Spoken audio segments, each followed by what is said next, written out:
So let's begin with one more reminder of where we are in time and space. The deep and broad ecological crises that have been stalking our history for centuries have now arrived in the interlocking catastrophes of climate destruction, habitat degradation, species extinction, and resource exhaustion, so-called peak everything. More and more people of privilege, though still largely insulated from the hard edge of ecological catastrophe, we are nevertheless intuiting that history is heading toward a dead end. And we see this cultural angst expressed in music, in the arts, in humor, and of course, by the scientific community. I was going to play a song as a sort of a prelude to this last talk of the conference to give you an example of how the rising generation sees things. But we can't quite get the sound to work, so instead I will show you the lyrics. No, I tried it. It doesn't work.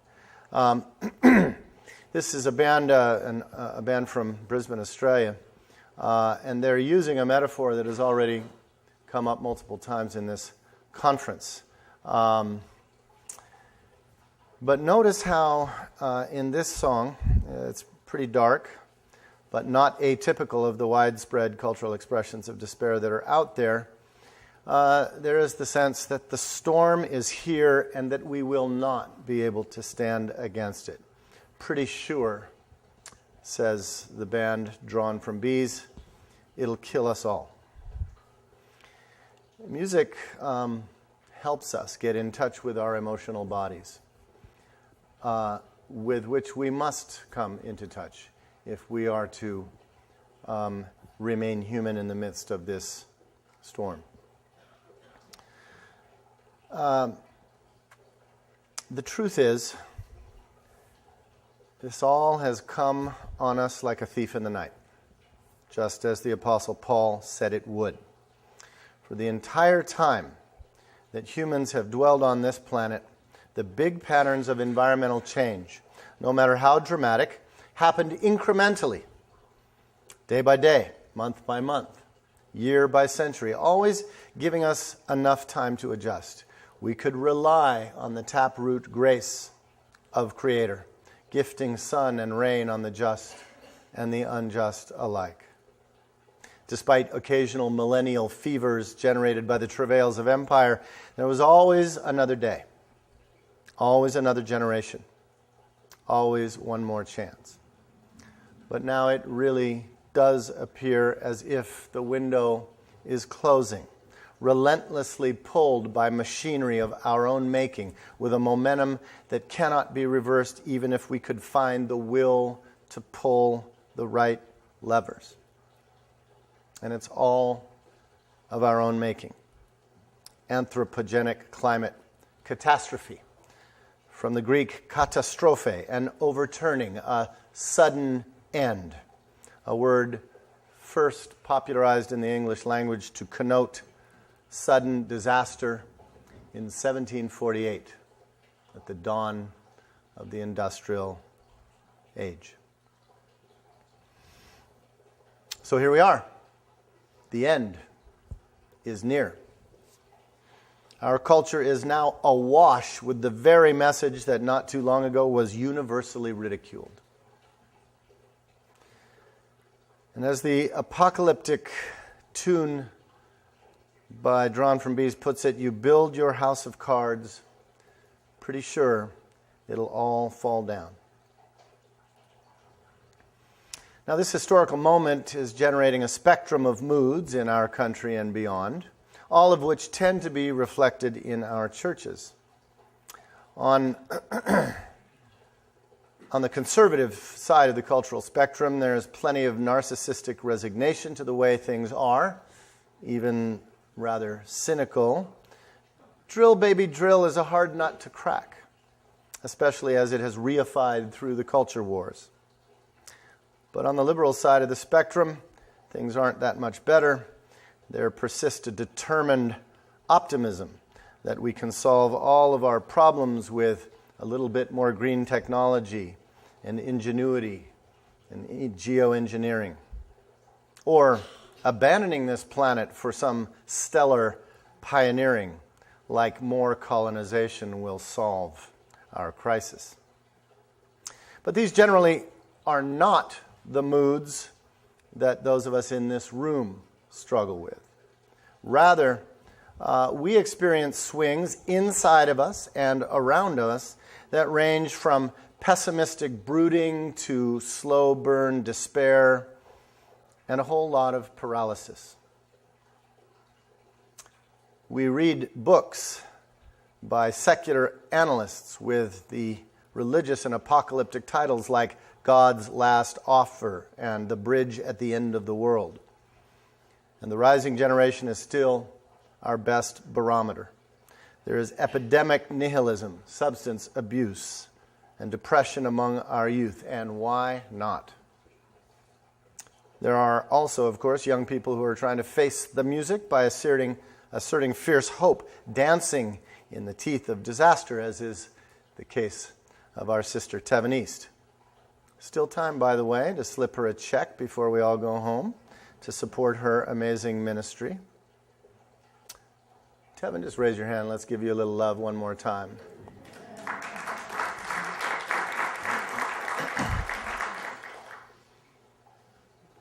Still, you remember the catchphrase of the American dream? Used to be the future so bright, I gotta wear shades. Remember that? You know what young folk today talk about? As articulated in a bitter parody by a recent punk man, the Dopamines, who sing, "The future's so dim, I can't even see it with night vision goggles." That's real in the culture. And that is the place where our church begins its work. Now, as this conference has shown, the challenges we face now are far more profound than the public conversation is allowing for. The crisis is civilizational, calling for a deeper engagement than mere policy tinkering or reform around the edges. It calls for a radical approach, one that goes to the roots of our crisis. A quarter century ago, Canadian theologian Douglas John Hall, who's already been named here once, argued that theology begins with the experience of disillusionment. And that's why I think this gathering is so important and why theological reflection must lie at the center of our task. Hall goes on to explain, if the disciple community were willing and able to cease lending its support to the modern illusion, if instead it were to concentrate its considerable powers of analysis and understanding upon the experience of a society that has become disillusioned with the promises of modernity, then I believe a truly creative theology could occur in our context in a way that is sorely needed. I think that has been happening in this circle and in small circles like this, but we need so much more of this. Now, cultural disillusionment is interesting. In fact, disillusionment with the modern project has been growing for more than a century. It was Jewish German philosopher Walter Benjamin who was one of the first intellectuals in Europe to defect from the optimism of the progressive era. He was the first high heretic opposing the orthodoxies of the 20th century.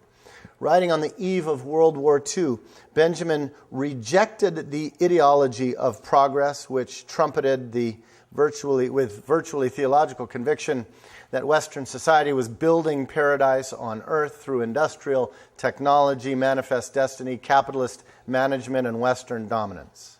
All of which Larry addressed last night, Cynthia the same. So in a famous passage from Benjamin's Theses on the Philosophy of History, Benjamin meditates on a painting by Paul Klee from 1920. It's named Angelus Novus, and according to Benjamin, it shows an angel looking as though he is about to move away from something upon which he is fixedly contemplating. His eyes are staring, his mouth is open, his wings are spread. This is how one pictures the angel of history. His face is turned toward the past.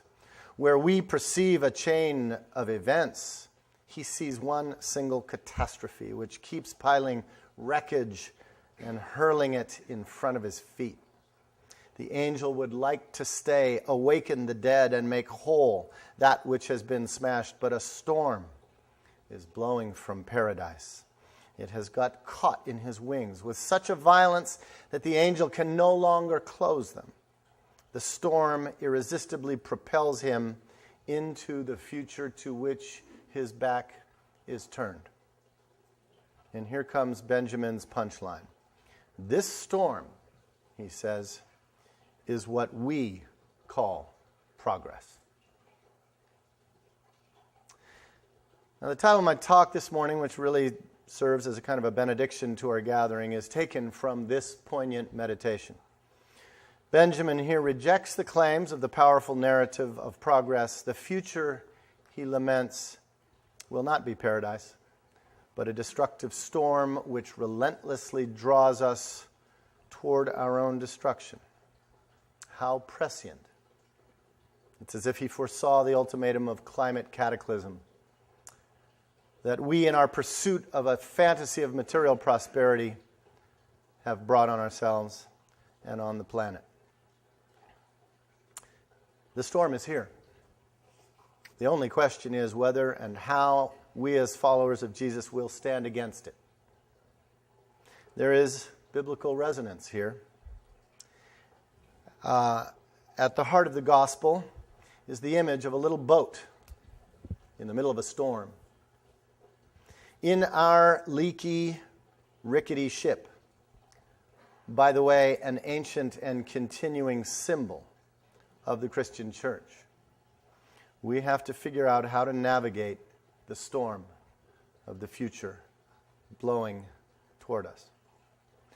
We desperately need to get our bearings, but it's hard to read the sextant or the compass in the midst of swirling currents and fierce winds and gathering darkness. I love this scene. As described in Mark 6:48, it's so poignant. The Greek says literally, the disciples were tortured at the oars, and yet the wind was driving them backward. Have you ever felt like that? Have you ever felt like that? Giving it your best shot and losing ground right, left, and center? Do you feel like that after 36 hours of hearing about the realities of climate catastrophe? If you don't, you're not paying attention. We hear resonances in this scenario with Benjamin's angel of history being blown backwards into the future despite our best efforts to row to the other side. But this story is clear. Out in the middle of this storm, exhausted and yet dead in the water, it is here that Jesus meets his church. I love this text. The phrase, "he intended to pass them by," calls to mind the famous moment in Exodus 33, where Moses is hidden in the cleft of a rock while God, the storm god, passes by.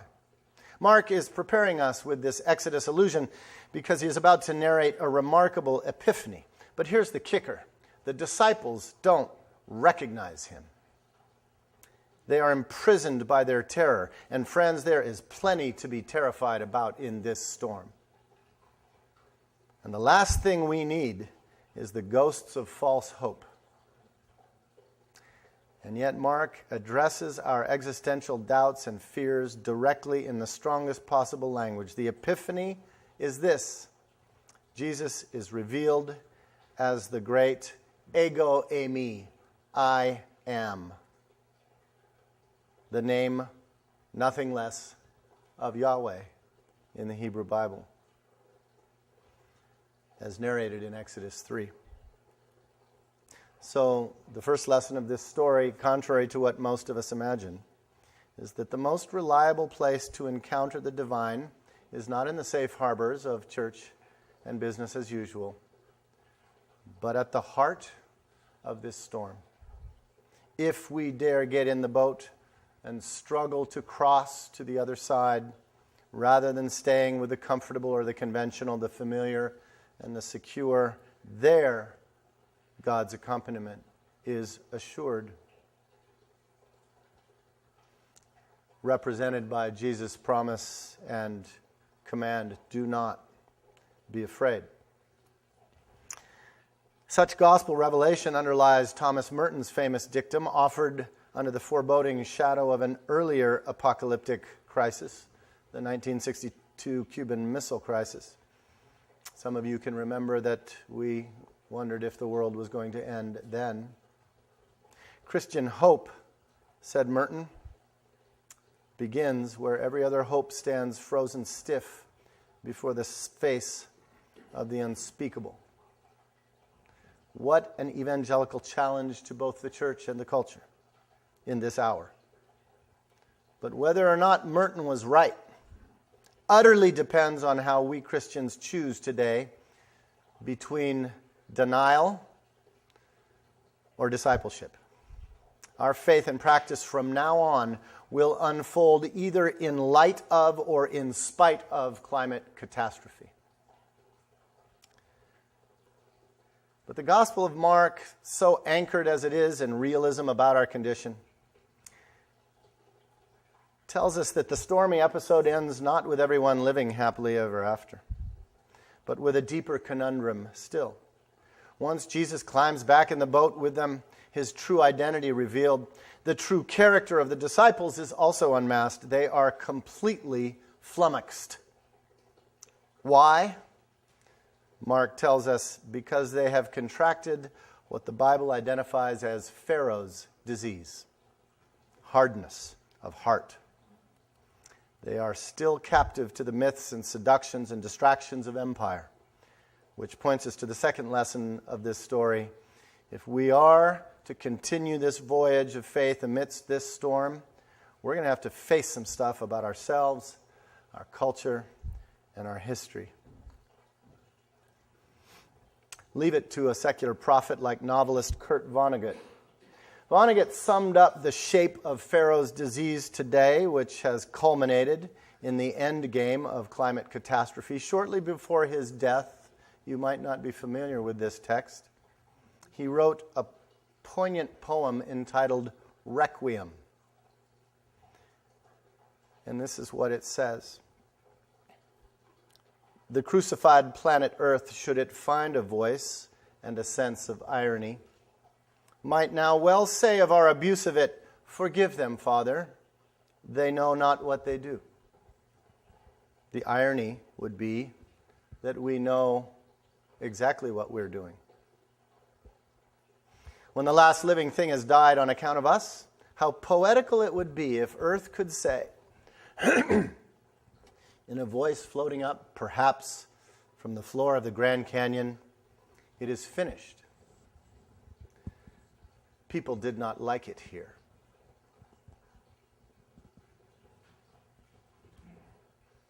It's a profound and disturbing question.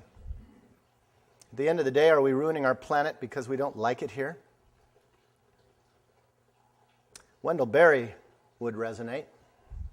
After all, he's been arguing for decades that what has led us to climate catastrophe and soil infertility and aquifer depletion and all the rest ultimately is because of an absence of affection.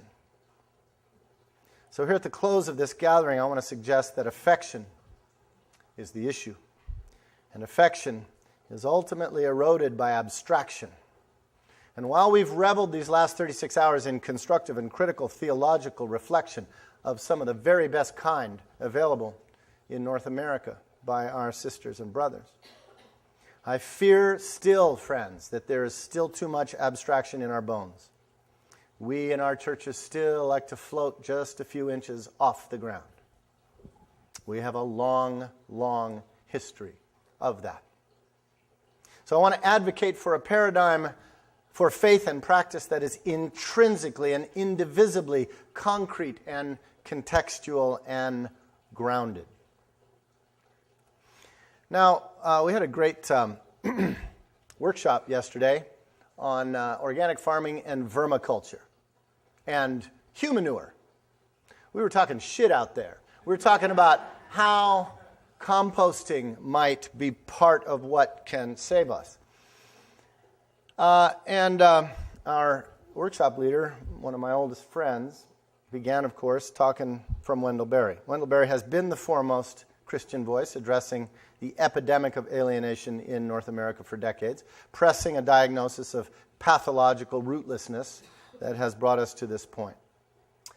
And yet, despite the gravity of our crisis, Wendell Berry also warns us against high-concept analysis that calls for grand top-down solutions. And this is a quote that Sandy read yesterday at the beginning of the vermiculture workshop. We have been indoctrinated with the idea that every big problem has a big solution.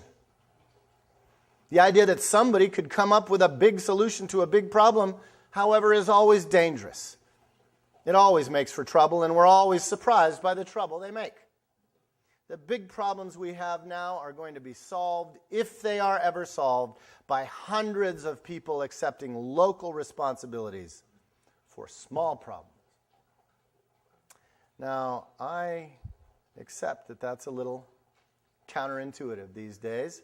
We're looking to big corporations and big politicians and big coalitions for the big solution to this ginormous problem.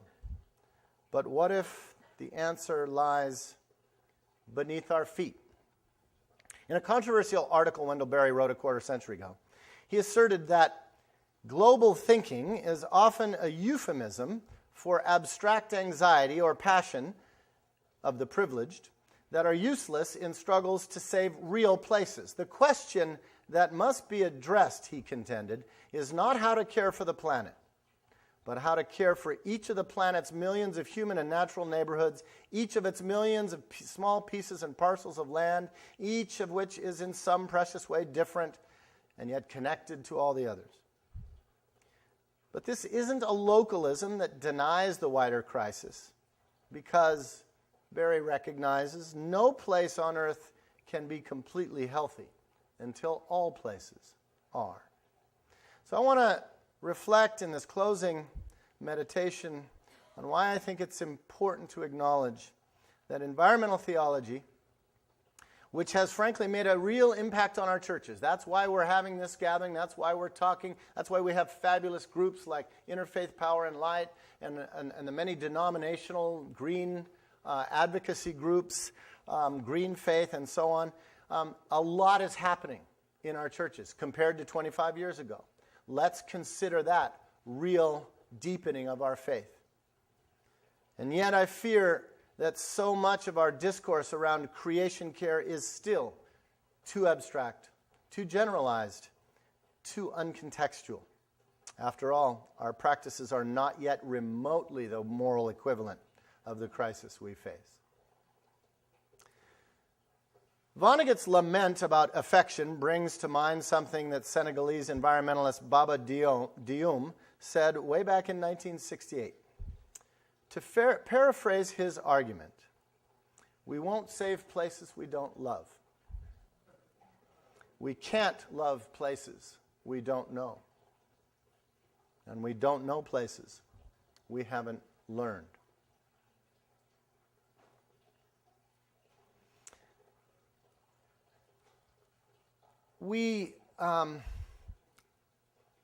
This sums up our dilemma. We're ruining the planet because we don't love the places in which we live, because we no longer know them, because we are not encouraged to learn them. I believe here we have arrived at the core of our dilemma, the eye, so to speak, of the storm.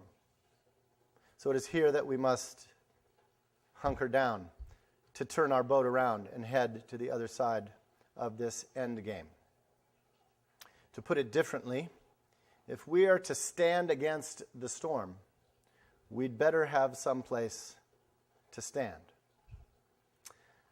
In our work, we call this the discipline of replacing ourselves, a journey that is both an inward one, a journey that is both an outward one, political, social, and ecological, and an inward one, psychic, spiritual, and theological.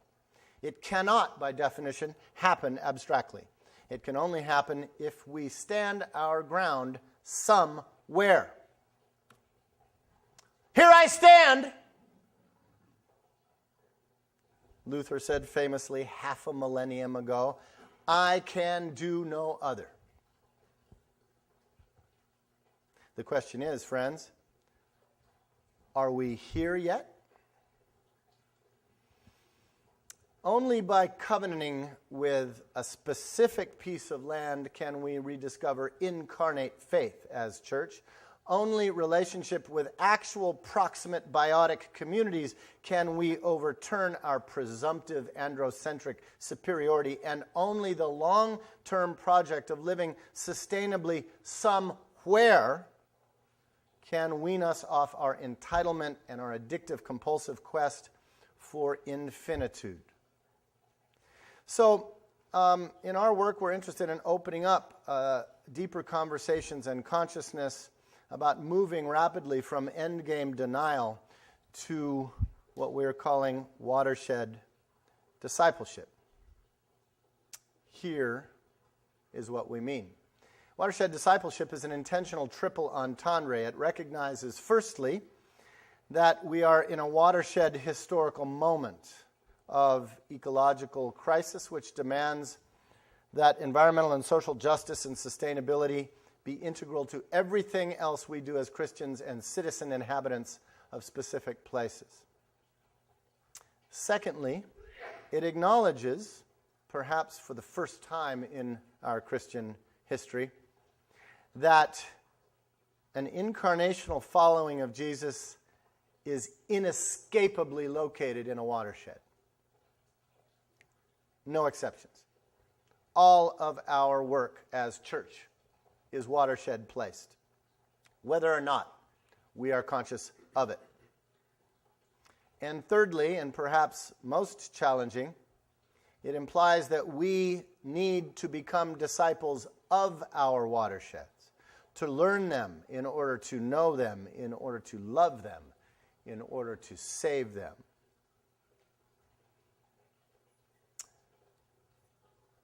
In a world in which our values are too often abstract, and I'm talking about our Christian values, or hovering just above the terra firma,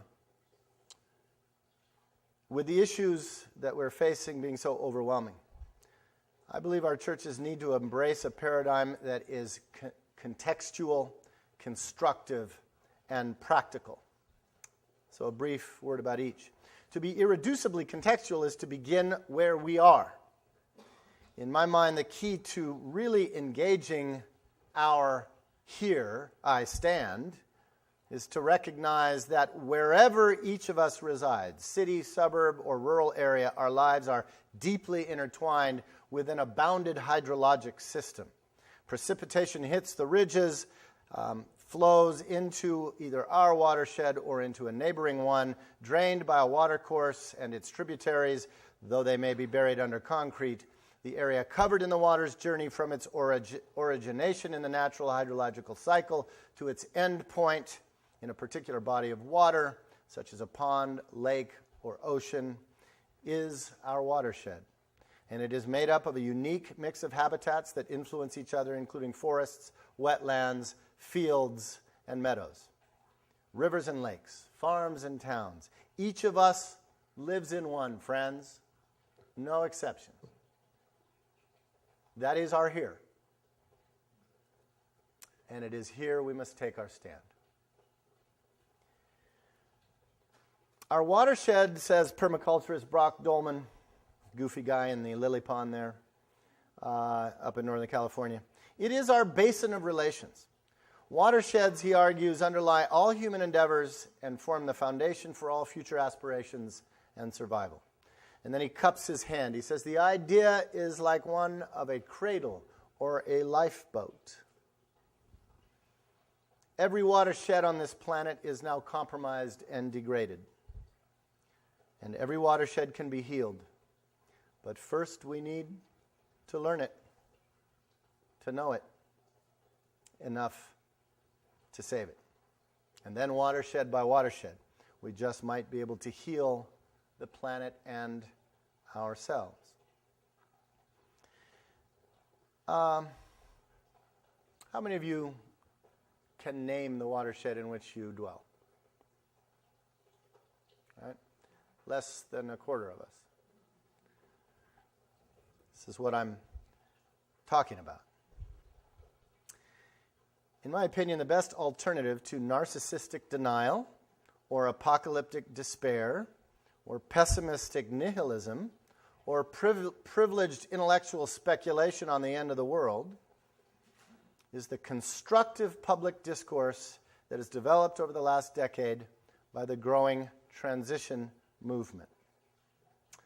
Defined as a grassroots network of local communities who are working to build ecological resilience in response to peak oil, climate destruction, and economic instability, the transition movement provides frameworks and practices that seek to awaken citizens to responsibility in the face of this historical ultimatum. The question, therefore, facing us as church is, what does it mean to be a transition church? That's the only question that matters right now, friends, I would argue. What does it mean for us to be a transition church right now? To be on the forefront, on the vanguard of transition. To be a demonstration project for resiliency. The first book just came out a couple of years ago on transition movement for churches, came from the UK, which is where the transition movement was born, and it came from one of our best theologians, Tim Gorringe, a Bartian of all things. Transition focuses on staving off paralysis and despair by, as Arthur Ashe famously put it, starting where one is, using the skills and resources one has, and doing what one can.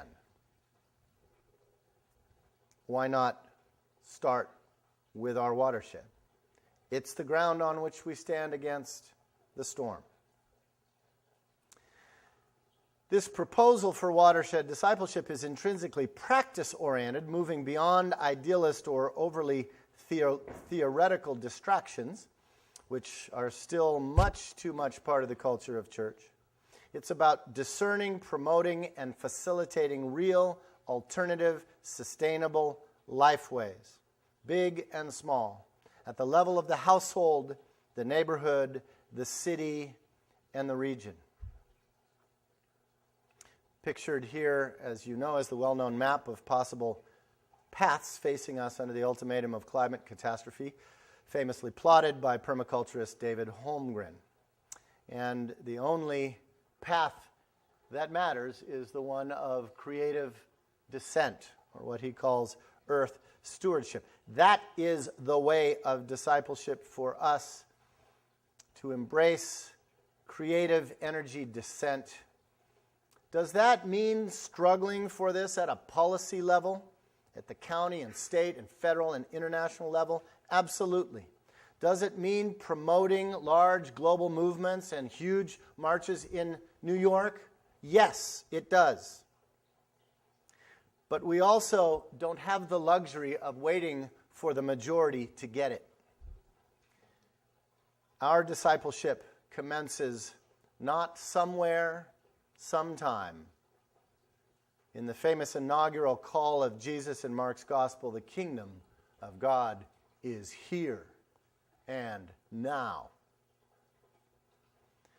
To follow Jesus at a watershed scale should underlie all of our other advocacy and organizing, educating, and imagining endeavors, which we must be involved in.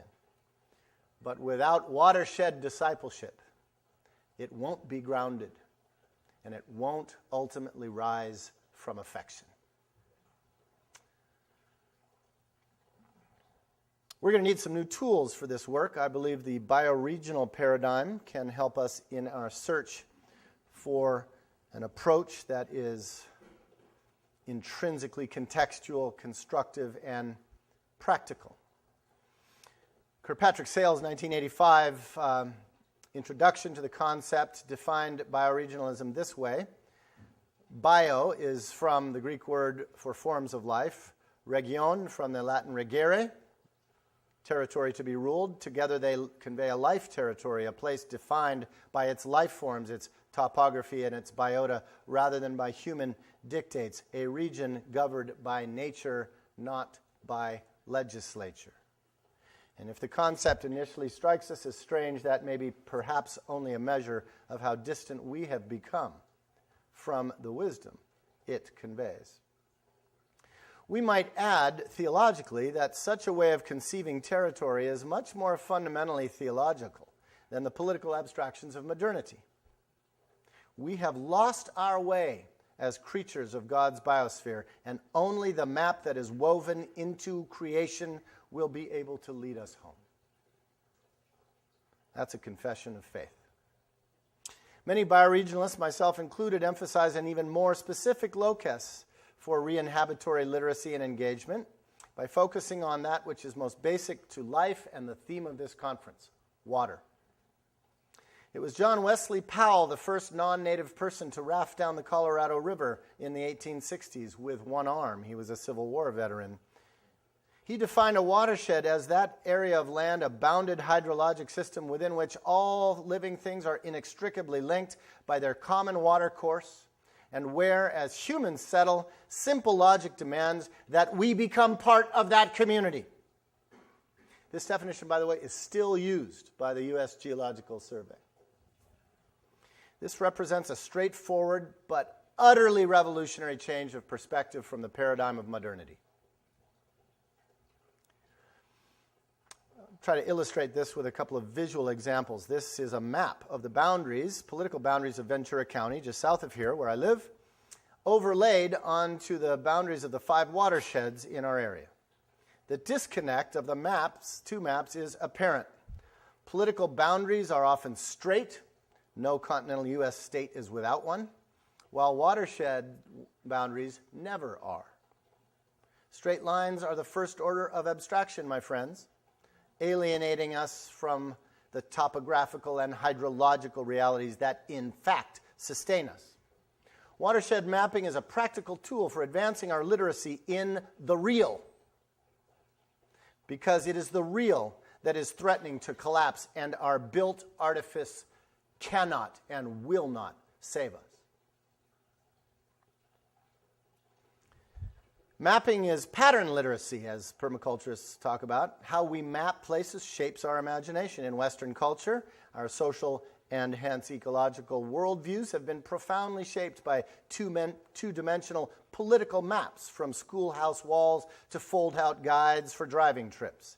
But such maps are social reproductions that enshrine problematic historical legacies of colonization and exploitation while rendering nature invisible. Now, here is a reimagined watershed map of the United States using hydrologic unit code data recently made by John Levy a couple of years ago. Just sit with the differences for a minute. How might our political culture change if the basic unit of governance was nature rather than legislature?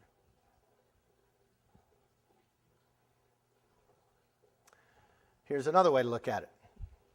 Aerial observation exercise. This is a view of the barren desert landscape near Hanksville, Utah. Even in the most arid climate on the continent, the Colorado Plateau, what is the one most distinctive and defining feature to the naked eye?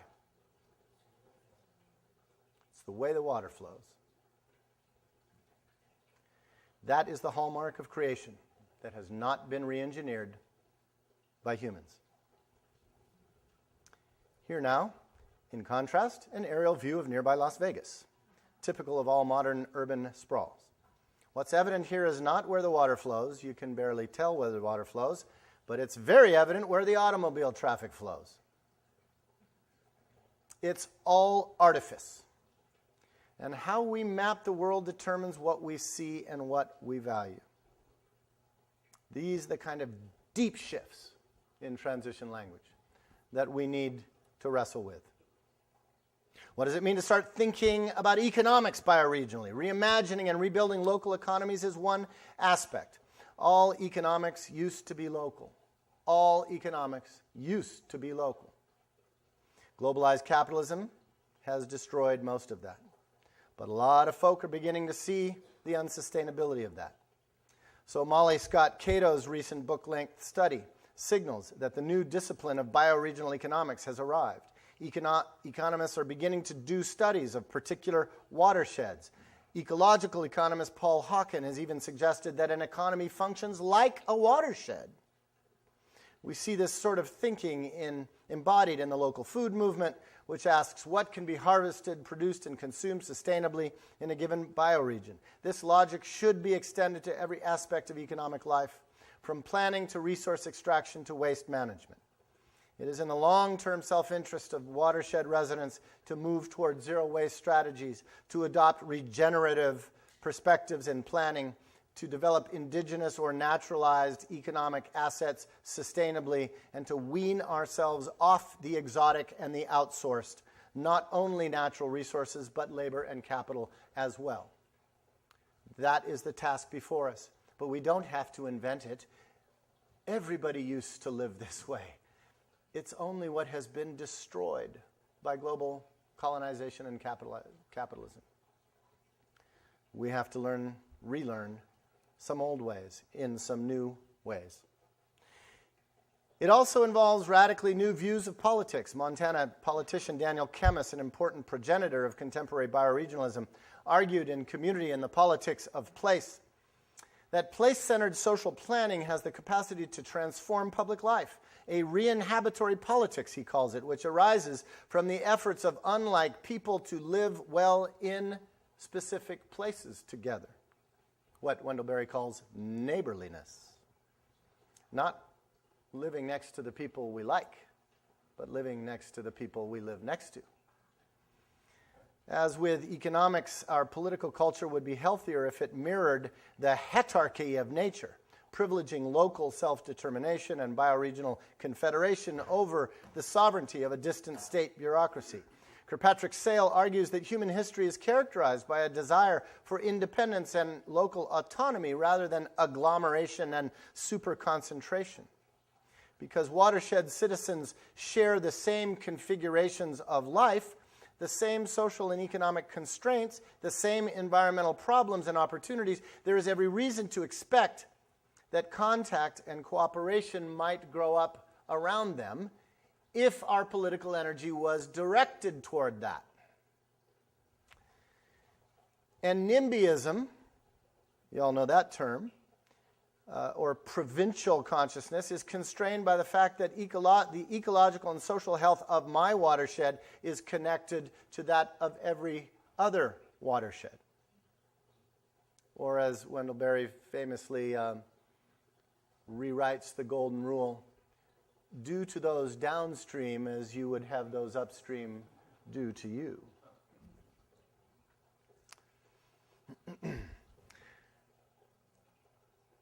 Gary Snyder calls for watershed councils to be the locus of bioregional governance, and the fact that so many such bodies have already been formed and are being formed around North America, including the Ventura River Watershed Council, in which I am involved, is a huge sign of political regeneration in the midst of this storm.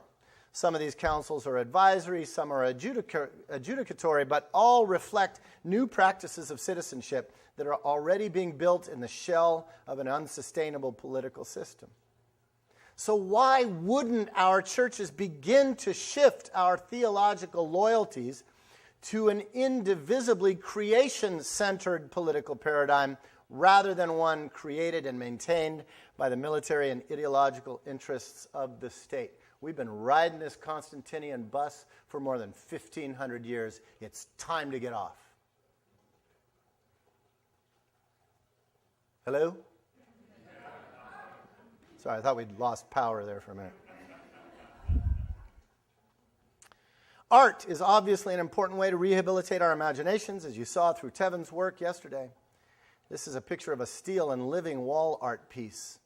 It's a giant aerial depiction of the Don River Valley that runs through the city of Toronto, Ontario. It shows all the feeder creeks and rivers and their flow. And the steel rivers in this sculpture are actually little drain pipes that drain rainwater from the roof and actually deliver water to the living portions of the installation. It's a living piece of art. It's a riparian piece of art. And the plants represent the remaining green spaces left in Toronto. and the iron is the built environment. It's an amazing piece that was installed at the Brickworks, itself a huge restoration project of an old mining works. This area is now being transformed into a campus hosting various sustainable enterprises. That's art as the power of public imagination and representation. But here I'm primarily interested, as are you, in what this paradigm shift might mean for our churches.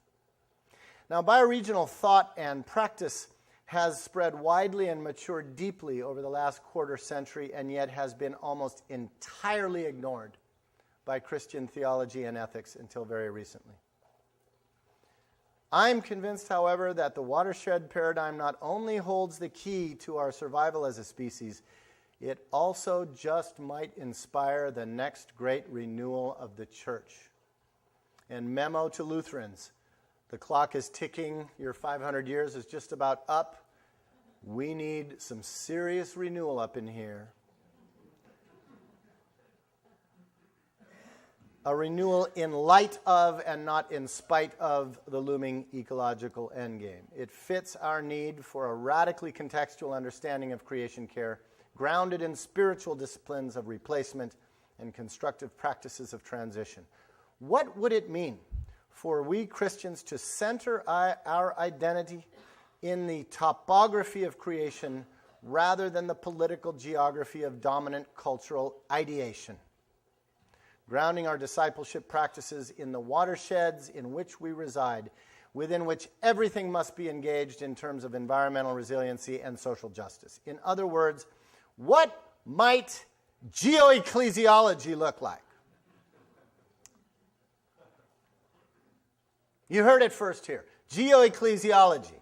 Let's run with this for a minute. Obviously, understanding Christian discipleship fundamentally as a commitment to heal our world by restoring the social and ecological health of our respective watersheds is a perspective still marginal in our churches.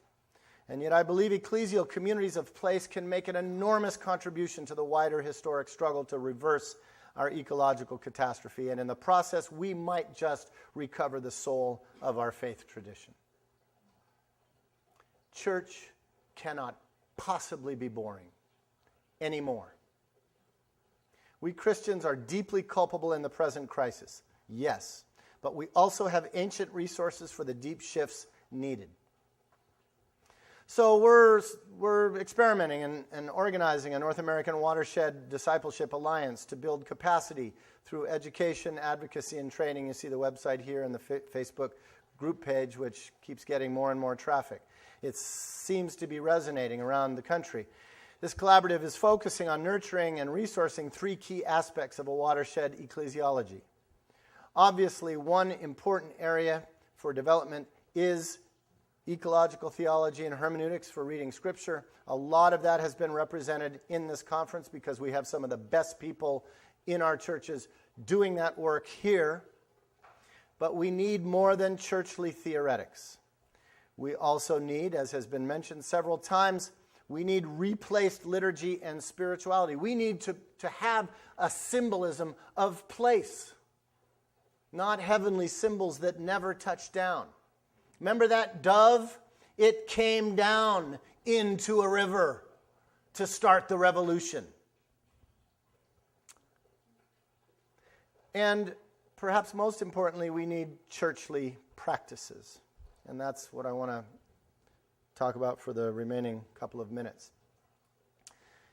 The Abundant Table Farm Project, who you didn't get to hear from this morning because they were stuck in traffic, is one of our local partners, as I mentioned, and they've developed a campaign among the otherwise fabulous faith-based and organic farming internship that they run. They're developing a campaign aimed at the Episcopal Church to challenge Episcopalians to localize the liturgy. Say it again, localize the liturgy. It's a way of connecting our symbols to our home watersheds and to the local economy. Or, as we might put it, do you know where your bread comes from? Do you know where your wine and candles and tapestries and hymnals and pews come from, and who made them and under what conditions? We sometimes care more about our tomatoes than we do about our liturgical paraphernalia. Apprehending the bioregional materiality of our sacraments stimulates conversations about food justice and local economy, and this careful attention in turn renews our appreciation for our symbols, all of which were grounded in watershed materiality. For example, baptism, right? As Larry was talking about so beautifully last night. Our greatest sacrament, some of us would argue. And it's all about Jesus beginning his ministry by apprenticing to the wilderness prophet John, who immerses the Nazarene deep into the watershed to arise to a mystical vision of a local bird, ornithology. How have we domesticated our baptismal rituals by where we do it and how we do it and what kind of water we use? I went down to the river to pray, studying about that good old way, and who shall wear the starry crown? Oh Lord, show me the way. Oh sisters, let's go down. Let's go down, don't you want to come down? Oh, brothers, let's go down to the river to pray. Except it's hard to do if you don't know your watershed. It includes architecture. Some of you Lutherans will undoubtedly know the famous Valor Church in Norway, which is planning to, yes, Cindy, Norway, not Sweden, which is planning to restore an old building that was destroyed, an old stavkirke, that was destroyed following arson in 2009. The architectural design here pictured envisions a beautiful circular wooden church powered by solar panels. Don't you want to go to church there? Indigenizing church architecture and design restores the medium as the message. Right now, the medium of much of our church takes people out of the world, and we got to bring them into the watershed. Geoecclesiology must not settle for greenwashing our congregations or denominations. Now, friends, every small practical step counts.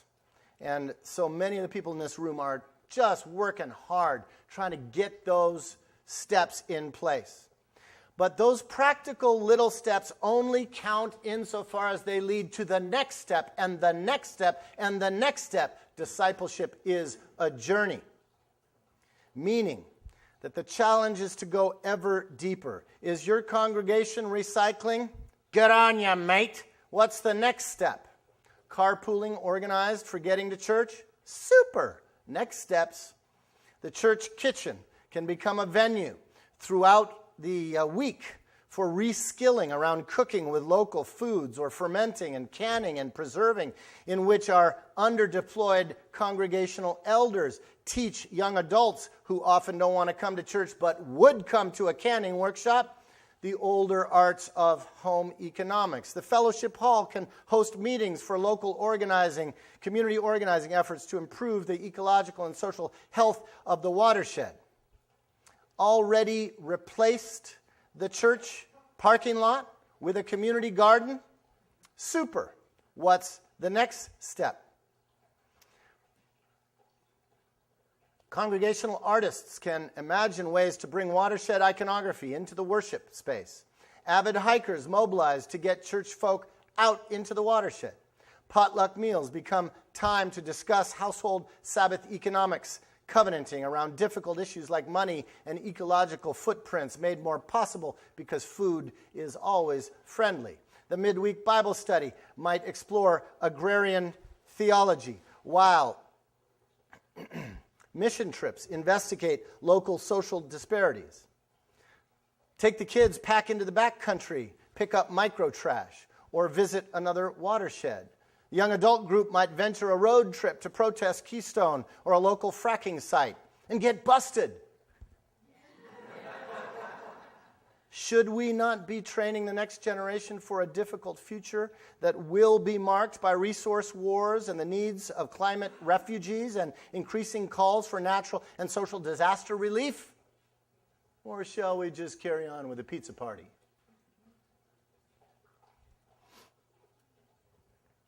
Doing all that, what are the next steps? Figure out how to be involved in struggles to protect that mountaintop or remove that dam. This is an awesome piece of graffiti just a few miles from here on the Matilha Dam in our watershed. Done guerrilla style at night by some watershed activists. We've been trying for decades to bring this dam down to restore the health of the watershed and the steelhead trout. And there's so much popular support for the removal of this dam that when that graffiti went up, nobody wanted to prosecute who did it and nobody wanted to take it down. The graffiti stays, it's the dam that has to come down. By the way, if you're interested in this, the last few minutes of the great film Damnation, best film title ever, about taking down dams, actually shows the doing of this action. This is the kind of stuff, I don't know, Christians could be involved in, just saying. We can never go too deep in our discipleship. And the watershed moment requires us to go deeper than we ever have, certainly in this country. Obviously, in embracing watershed discipleship as a transition to energy descent, we will truly be swimming against the stream of those powerful ideologies that continue to underwrite the lifeways that make the end game assured. But hey, join the steelhead, swimming upstream. It's going to be challenging, and we're not terribly good at handling controversy in churches, and yet ours is a tradition of turning around, of repentance, of descending into the heart and soul of this human crisis in order to be born again into the watershed. That means our churches might be the last places left in capitalist society where we can even have this conversation. So we'd better be having it. And ours is a tradition of the cross. The way to which we are called has never been the main highway. But is watershed discipleship just another form of sort of local privilege or provincialism that insulates us from difficult global realities? Not if central to a watershed ethos is a commitment to restorative justice for all those in our watershed who have been displaced in the past and marginalized in the present.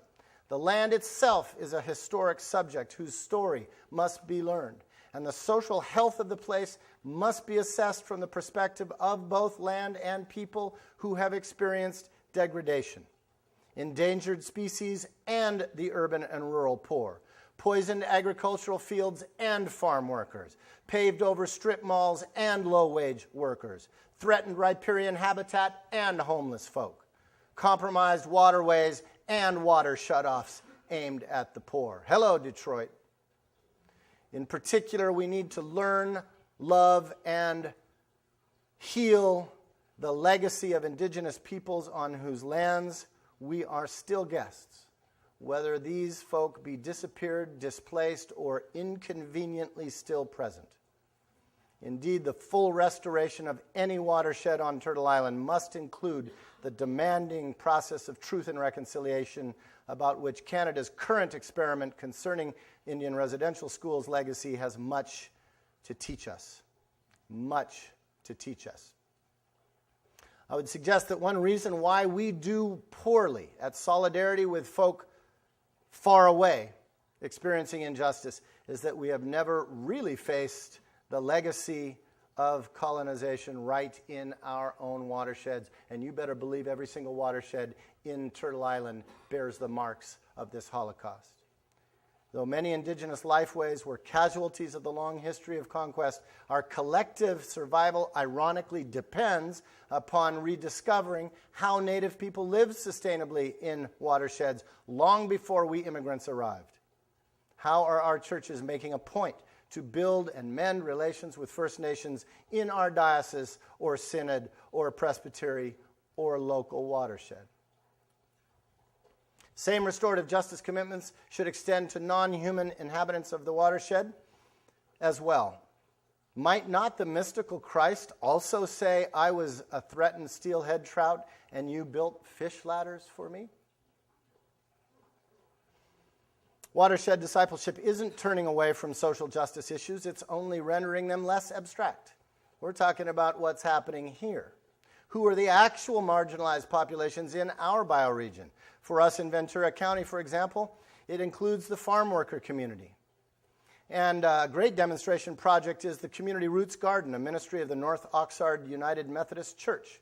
This garden started in response to hunger issues in Oxnard and the desire of some in the congregation to share food and land with those in need, particularly Mixteco farm workers who pick our food but can't afford to buy it themselves. For many years, on the side of the church, there was an acre of land that had been vacant and that they can't find in local stores, and educating the community about food justice, farm worker justice, and the land as healer. The fact is, friends, all of our social formations, all of our built environments are situated somewhere, some bioregion. The church is supposed to incarnate Christ in the place in which it dwells. To bring good news to that here, not cheap tickets to some spiritualized elsewhere. That's our job. And under the darkening shadows of climate catastrophe, every aspect of our Christian faith and practice must now be reevaluated in terms of, as Dorothy Day famously put it, building a new world in the shell of the old. Watershed discipleship fits our need for a radically contextual understanding of creation care, grounded in spiritual disciplines of replacement and practices of transition, specific, local, profound. I began this talk meditating on the fact that anthropogenic climate cataclysm has come on us like a thief in the night, citing the Apostle Paul, who was probably himself citing Jesus of Nazareth. But that passage from 1 Thessalonians goes on to exhort believers not to be surprised, not to live in the darkness of denial. We are, Paul asserted, supposed to live fully awake to the realities of our weary world. That, friends, is the prerequisite to becoming a transition church, awakening to our history and what it has wrought. And thank you, George and Vivian and all the people who have made this conference happen as part of that awakening, so that we can take our stand against this storm and take it right here in our watersheds. I began with a song, not actually. I was going to end with a song by another young artist called Stand Your Ground, and it's beautiful. Look at the lyrics. Take heed, sky is showing signs now, so buckle up your seatbelt and lay your quarrels down. This, friends, is our altar call. Take up the gifts that you've been given. Given for a reason, for such a time as now. Stand your ground, do not bow down to the crowds. Plant your feet deep in the land you've known, that land that you call home. The sun will burn, die and rise again in time. Know the gift with which you're crowned. Stand your ground as the waves turn upside down, inside out, hurricanes abound. Hold on to that hope you've found. Dig you deeper in the ground. This is a young woman who has dedicated her art to discipleship under climate change, a student of Michael Northcutt and of mine. I leave you with this image. Could be a picture of a person clinging to a tree in the midst of a hurricane storm, holding on for dear life. But most of you know it's not this. The image is of a Palestinian woman clinging to an olive tree that has just been destroyed in an act of terrorism by Israeli settlers. She is lamenting its destruction because she is connected to it. She cannot imagine life without this connection. It speaks volumes about how traditional peoples have everything to teach us about connectedness to place, and about how affection alone will generate the energy for resistance and renewal, the only energy that can save us now. So let the church take its stand. with the great I am against the storm and follow Jesus back into the watershed. Amen.